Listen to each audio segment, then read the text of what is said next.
Hello, good morning, everybody. It is September 3rd, 2025, and I want to go ahead and continue with the topics that I was talking about yesterday and going to be talking about this week.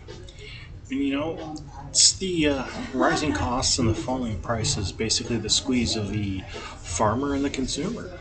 Here's the trap. A lot of farmers are in right now. Their input costs are climbing higher than ever, while the crop prices keep sliding lower. It's not sustainable. And it's not just tough luck, it's the result of how global markets work. It's what was decided by our government to do to the American farmer, and how much we depend on the imports for these basic farming. You know, the inputs, like if you take fertilizer, we don't make enough here in the United States. The U.S. imports a huge share from countries like Canada, Russia, and other ones. So when global prices spike or shipping is disrupted, the American farmers pay the price. The same with chemicals, same with equipment parts. Those costs don't care if corn is at $4 a bushel or $8 a bushel, the farmer still has to write that check. You know, and then from the demand side, we're seeing kind of a collapse brought about by the trade war.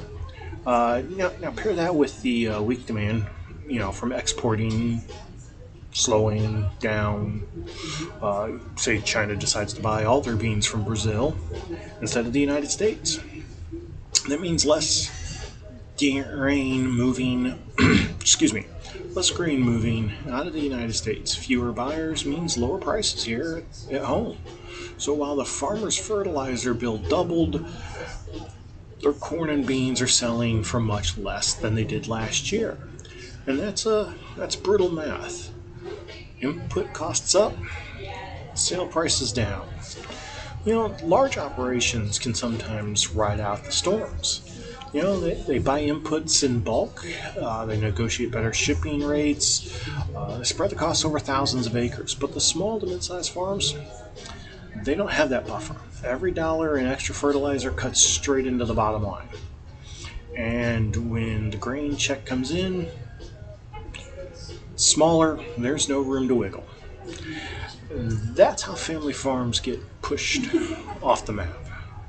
Not because they can't farm, not because they don't know what they're doing, but because the global system is stacked against them. And don't think this only matters to the farmers. When smaller farms go under, we all lose. It means less competition, fewer options, and eventually higher prices at the grocery store. The middle of the supply chain, the processors, the exporters, they'll survive.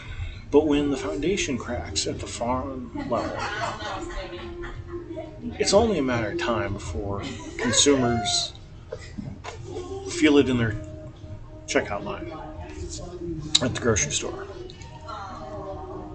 So in the reality, rising costs because of global dependence, falling prices because of lost demand, and the squeeze landing right on the shoulders of the people who can afford it the least. And if we don't start paying attention how the trade policies and import dependence affects our own food security, we're going to keep bleeding small farms out of the system, and we will pay for it in the long run. You take a day like today, and right now, both soybeans and corn are down $3.50. They're going to continue to fall, and I'm sorry. I wish I had a more optimistic view for the farmers, but I think you're more likely to see $9 than $11 on soybeans.